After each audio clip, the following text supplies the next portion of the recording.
Assalamu alaikum. This is Fazan Ali and this is my lecture number 10 for the course PE-414. In the previous lecture, we had discussed some example where we had calculated the recovery from a given core, and basically we had seen that in that examples that calculation of Z is very important, and once we know the Z value, we can calculate the recovery. And we have seen that Z basically was the zone of the invading water, and basically we had seen that the wettability of the rock is very important to determine whether we will have the capillary dominated flow or the gravity dominated flow. We will be continuing some examples in this lecture too. For example, in this first example of this lecture, you have been asked to plot the capillary pressure curve for the metric system, and you have been asked to provide the wetting preference through the capillary pressure curve. The capillary pressure data has been provided to you. You can see the minimum water saturation is 0.2, and at that point basically you have the maximum capillary pressure, which is 7 psi. Unit of capillary pressure is psi, and the saturation of water has gradually increased, and as you can see the capillary pressure has decreased, and the maximum water saturation is 0.72, and at that maximum water saturation you have the minimum capillary pressure. And as you can see that since the water saturation has increased, this is an example of the imbibition of water inside the core. And we have seen that when the wetting phase displaces the non-wetting phase, the water displaces the oil, it is called the imbibition. So this is the imbibition data that has been generated in the lab, and from this data you have been asked to identify first the wetting preference of the core. So you plot the data on this graph. On y-axis you have the capillary pressure curve, on x-axis you have the water saturation, and the water saturation is increasing from the connate water saturation to the maximum water saturation, and we know that at this maximum water saturation basically you have the residual oil. So from this shape of this capillary pressure curve, you need to determine what type of wettability you have dominant. And basically we know that at point where we have the zero capillary pressure curve, from the initial points, this curve indicates that you have the spontaneous imbibition, and the negative capillary pressure curve indicate the forced imbibition. So in this curve basically you have both spontaneous imbibition and the forced imbibition. Obviously the dominant is the spontaneous imbibition from 0.2 till 0. For example 62 you have the spontaneous imbibition, and from 0.62 to till 0.72 you have the forced imbibition. So majority of the oil in this rock will be recovered through the spontaneous imbibition, and some of the oil has to be recovered through the gravity forces. So basically this rock is the mixed wet system. Basically some of the water is spontaneously imbibed, and some of the water has to be imbibed through forced imbibition. So it's basically a mixed wet system. But again, the effect of spontaneous imbibition is greater or dominant as compared to the forced imbibition case. So for this mixed wet system, you have been provided that for a block height of 0.4 meter, determine the maximum oil saturation change due to capillary forces only and the gravity forces only. The initial capillary pressure is given to you, which is 6 psi. So from the capillary pressure curve, from the height of the 0.4 meter, you have been asked to calculate the maximum oil saturation change. So first you need to calculate the capillary pressure, the maximum capillary pressure you will have when your water completely surrounds your matrix. So and in that case yet basically you will have the maximum drop in the capillary pressure curve. So the maximum capillary pressure can be calculated through this equation, which is delta rho GH. Basically we know that capillary pressure can be calculated by P naught minus PW, the null wetting pressure minus the wetting pressure. So when you rearrange the equation will become this: minus of delta rho GH, so minus of density of water minus density of oil, G into H. So this is 0.4. So G is 9.81 meter square per second. This is in kilogram per meter cube. So the answer is minus 824 Pascal, which is equal to minus 0.12 psi. So the capillary pressure basically for this system is minus 0.12 psi, and we know that the initial capillary pressure is 6 psi. So basically we have to go back to this capillary pressure curve to calculate the maximum change in the saturation. So at 6 psi you have 0.2 cunate water, 0.2 20% water saturation in 80% oil, and at minus 0.12, which is somewhere here, you will have around 0.62 water saturation, 62% water saturation. So the water saturation has changed from 20% water to 62% water, as the capillary pressure has decreased from 6 psi to minus 0.12 psi. So lower the capillary pressure, the higher oil you will recover from a given reservoir or given system. So this is one of the application of the capillary pressure curve, that if you can decrease the capillary pressure by obviously increasing the difference of density or by increasing the block height. So if you can decrease capillary pressure somehow, you will recover hydrocarbon from a given system. So in this case, at 6 psi you have 20% water, at around minus 0.12 psi you have around 0.62 water saturation in the reservoir.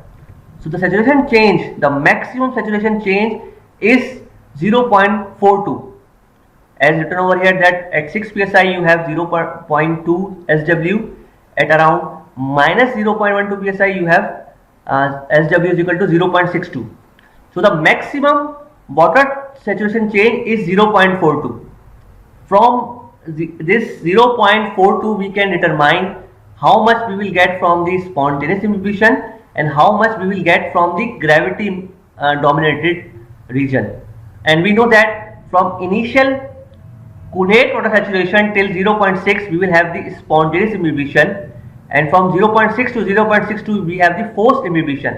So majority of this movable water saturation basically is recovered from the spontaneous imbibition, which means the capillary only flow is 0.40 and gravity only flow is 0.02.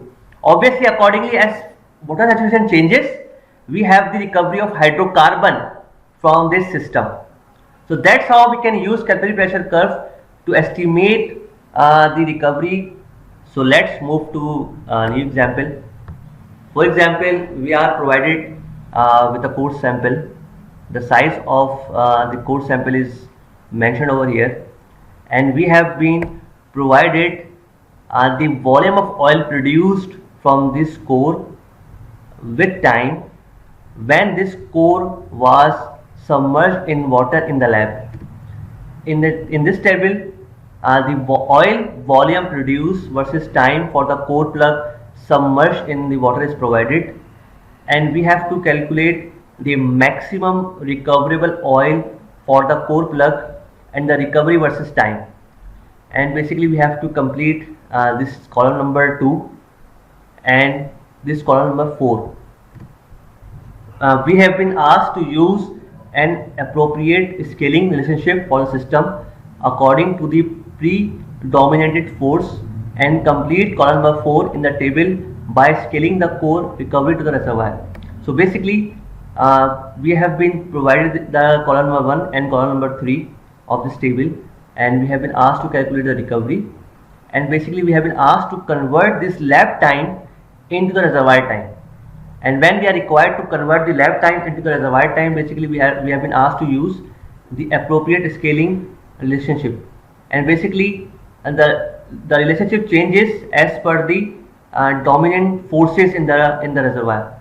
For capillary forces, this is a formula to convert the lab time into reservoir time. And for gravity forces dominant case, this formula is used to convert the lab time into the reservoir time. So obviously the problem is always there. Basically when we are working in the lab, basically we are getting the time on the core sample, which is a small plug. As you can see, the dimensions are in centimeter, and 3.5 centimeter height of this core and 3.43 centimeter the diameter of this core. So basically in reservoir the block height may be different than this case. So basically we are required to convert the data obtained in the small core in the lab to reservoir scale, so that we have some useful meaning from the data. So when basically we are required to convert the lab time into reservoir time, we have to use one of these two, and we are also required to calculate the block height in reservoir. So block height in reservoir is known to us is 0.4 meter, and basically we are using this capillary pressure curve for our case 2. So for this capillary pressure curve, this data has been generated, and we have been asked to do the recovery and reservoir time hours calculation. So if you basically enter data into the Excel file, so diameter of the block is provided to us, which is in 3.43 centimeter. The height of the core is provided to us, which is 3.5 centimeter. Movable saturation is 0.42. We have just calculated the capillary pressure by comparing the capillary pressure with the capillary pressure from the curves, and we have obtained that the movable saturation is 0.42. So this data is available to us, and the porosity is 35%. So from this initial data we can calculate the initial oil in place, and for that we know the formula is pi r square h core effective porosity. And effective porosity comprises of the product of the matrix porosity and the movable saturation. So matrix porosity is known to us and movable saturation is known to us. Height of the core is 3.4 centimeter, radius is basically 3.43 divided by 2 is the radius of this core, and pi is 3.143. So by using this data, we calculate that initial oil in this core sample is around 4.75 centimeter cube.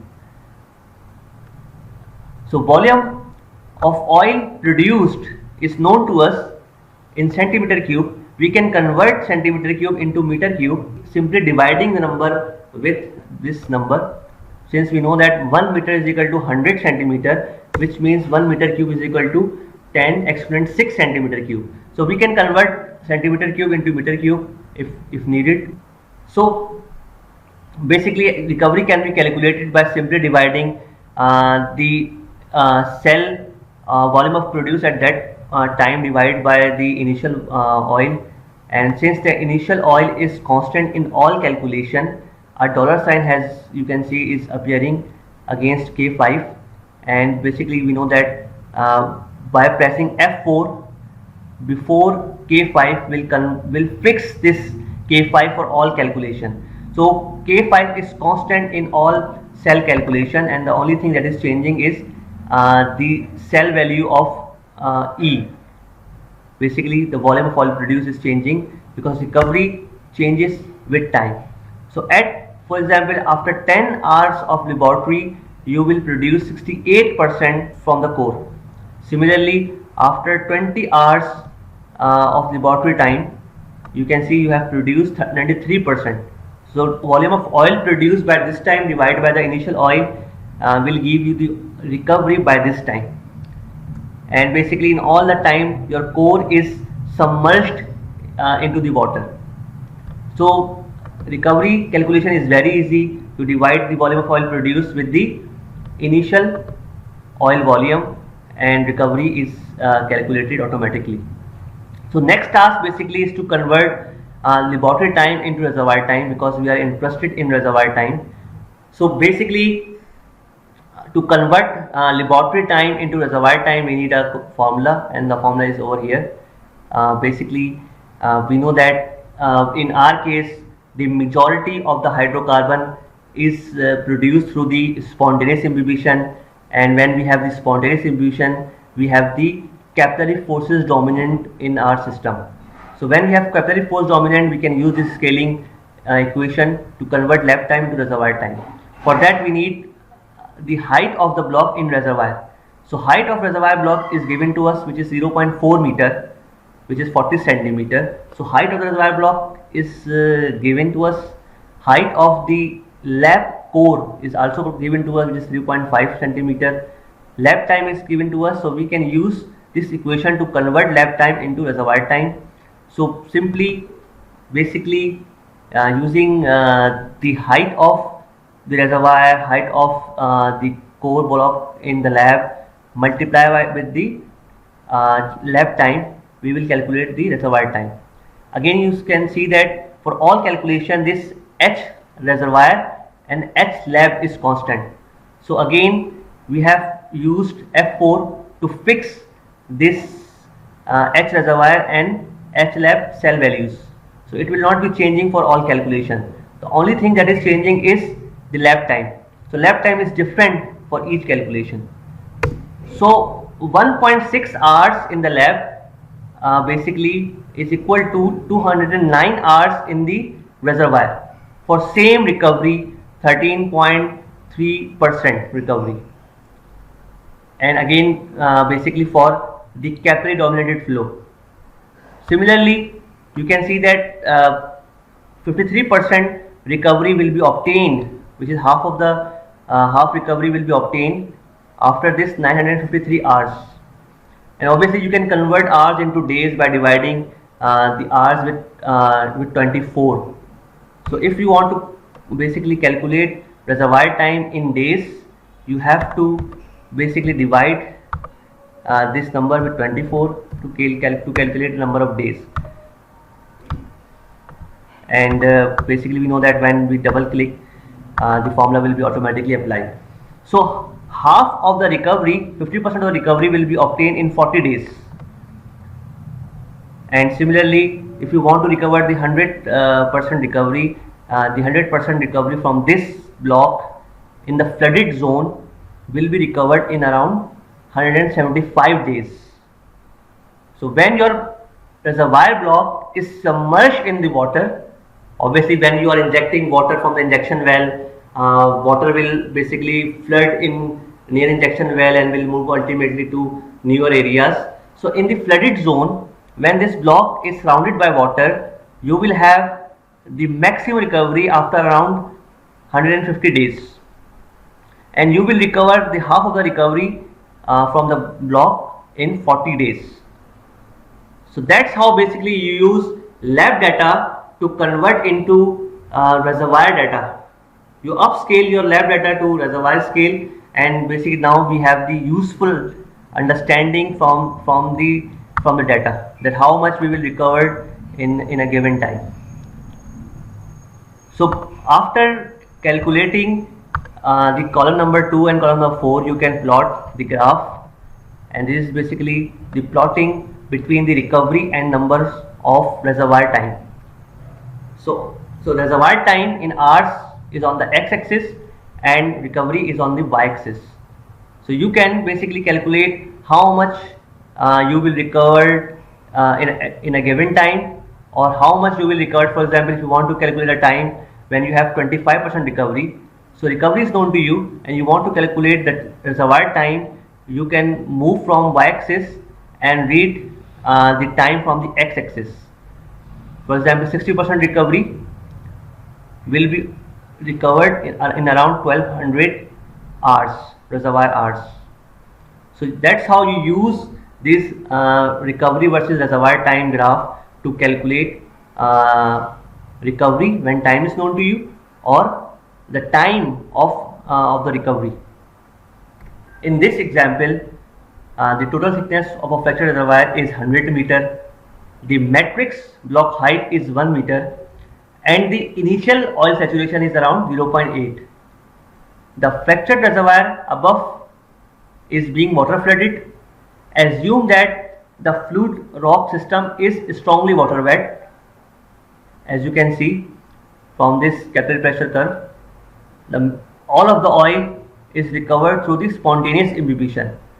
So you have the strongly water wet system, and the initial oil saturation and the connate water saturation is provided to you, and capillary pressure curve can be represented through this equation. And you have been provided that the hydrostatic pressure difference between gas and oil is P naught minus Pw is equal to 0.02 Z, and Z is the vertical distance from the water oil contact. Initially, the water oil contact is at the bottom of the reservoir. Then by water injection, the water oil contact in the fracture is moved to the top of the reservoir and maintained at a constant level. So you have been provided with the capillary pressure data, you have been provided with the hydrostatic pressure difference, and you have been asked to calculate the recovery. For first case, you are asked to assume there is no capillary contact between the matrix block, and in the second case, assume that you have the capillary contact between the matrix block. So matrix block height is provided to you, the thickness of the reservoir is provided to you. So in first case, assuming there is no matrix block contacts, and in second case you have the capillary contact between the matrix block. So in first case, since the system is completely water wet, all the oil will be recovered by the spontaneous imbibition. So the final oil saturation is 0.2. Since we know that all of the oil will be recovered through the spontaneous imbibition, since we have the strongly water wet, so the final oil saturation in each block will be 0.2. So oil saturation will decrease from 80% initial to 20% residual. So final saturation in each block in this reservoir basically after water flooding is 0.2. So each block will have 0.2. So recovery factor can be calculated basically through this equation, 1 minus 1 upon H SOI summation from 0 to H S naught dz. Basically in a matrix block, when saturation is known to you, you can calculate the recovery from the matrix block. So this is the formula, and S naught in this formula basically is the final saturation across the Z of the matrix. So in this case, the matrix block height is from 0 to 1 meter, and across the height of the matrix you have the same saturation, which is 0.2. So 0.2 basically is the final saturation in the matrix block, and it is constant from 0 to 1. So you can use this equation to calculate recovery factor, and the recovery factor basically is calculated by this 0.75. So when you have the strongly water wet reservoir, and basically when you have this scenario, you will recover 75% from the matrix block. And we know that for a completely water wet system, capillary continuity has no influence on the final recovery, which again is 75%. So when you have the strongly water wet system and all of the oil will be recovered through the spontaneous imbibition, the recovery factor is 75% regardless you have the capillary continuity or not. For second case, now we will assume that the fluid rock system is mixed wet and that the water oil imbibition capillary pressure curve for the system is given by. So basically you can see basically you have the spontaneous imbibition and the forced imbibition. So spontaneous imbibition is from initial oil saturation till the this point where you have the capillary pressure curve 0. So this curve is valid for the spontaneous imbibition case, and this curve is dominant when you have the forced imbibition. And basically we have seen and we know that the forced imbibition is just like a gravity drainage process. So this curve is valid for the forced imbibition case, and this curve is valid for the spontaneous imbibition case. So 1 minus SORS basically is the residual saturation due to spontaneous imbibition. and SOR basically is the final saturation after both spontaneous and the forced imbibition. So SOR basically is the residual saturation, and SORS is the saturation of the oil left in the reservoir after the spontaneous imbibition. So again you have to assume, for first case you have to assume that no capillary contact exists between the matrix block, and in the second case you need to assume that capillary contact exists between the matrix block. So for first case, basically we know that till SOS we have the spontaneous imbibition, and additional recovery will be through the forced imbibition, and we know the equation for the forced imbibition, and we know the hydrostatic pressure formula for this forced imbibition case. So from SWIR till SORS you will have the spontaneous imbibition, and additional recovery will be produced through the gravity drainage or the forced imbibition, and for that formula is provided to us. Since we know the formula, we can rearrange this equation to calculate S naught in the reservoir at the top of each block. So PC OW is known to us, and we know that PC OW is 0.02 Z. So we replace PC naught W with 0.02 Z. So 2 ln SO minus 0.2, 1 minus 0.2 minus 0.5. The equation becomes this, and we further reduce the equation. The equation becomes this. We take exponent from on the both sides. The equation reduces to this. So this is the equation in the block, and through this equation we can see that the S naught is changing with Z. This is not the case for spontaneous imbibition. When you have the spontaneous imbibition, the saturation is constant from top to bottom, but when you have the forced imbibition, the S naught changes from top to bottom. So by placing different value of Z, we can calculate S naught in the block. So when Z is 0, S naught is 0.05. So at the top of the block you have S naught is equal to 0.5, and we know that this is SORS, the minimum saturation after the spontaneous imbibition. And at Z is equal to -1, bottom of the block, the S naught is 0.497. So this the bottom section indicates that in the block after forced imbibition you have saturation profile. So S naught at the top of the block is 0.5, and S naught at the bottom of the block is 0.497. So you have recovered slight hydrocarbon from this block after this forced imbibition. So recovery, basically again the formula is same. This is the formula to calculate the recovery from a given block.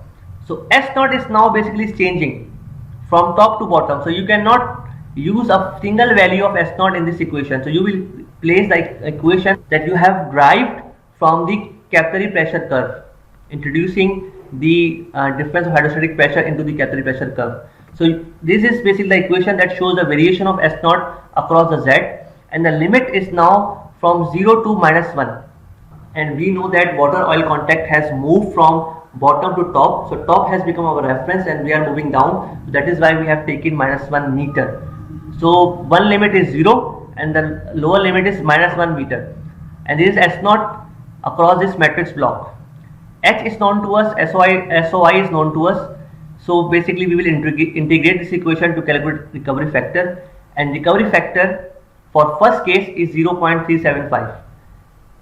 So this is the recovery you have obtained in this system, and basically where you have the no contact between the matrix block.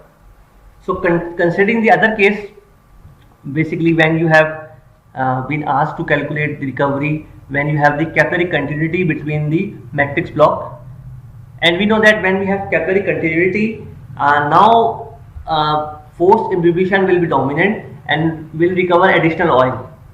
We have the first recovery from the spontaneous imbibition, and we have additional recovery from the forced imbibition. And capillary continuity basically enhance your recovery through the forced imbibition case. So S naught is provided to you at Z is equal to 0, which is at the top of the block. The S naught is 0.5, which is equal to the one we have calculated in part A. But now the bottom of the block is minus 100 meter, because all the zone is connected to each other. So the thickness of the zone is 100 meter, so which is become the bottom of the block. So when you place Z is equal to minus 100, the S naught at the bottom of your zone is 0.310. So now you have basically saturation variation from top to bottom. So which means that your oil is recovered, and obviously the bottom zone oil has recovered much, because in this bottom zone you have the effect of gravity. Oil pressure increases the water pressure, and you have higher recovery from the bottom zone in this connected reservoir. So again the formula is same. Through this formula you calculate recovery factor. H and S naught I is known to you, and now H is 100 meter, SOI is 0.8, and through this formula S naught is represented, because S naught is a function of Z now. It's not a constant, it's not fixed for this entire section. So S naught is a function of this Z.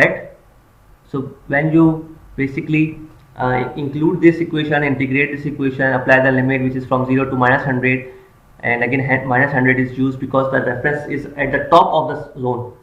So top of the zone water oil contact is 0, and at the bottom section the water oil contact basically at the bottom basically you are minus 1 or minus 100 depending the thickness of the zone.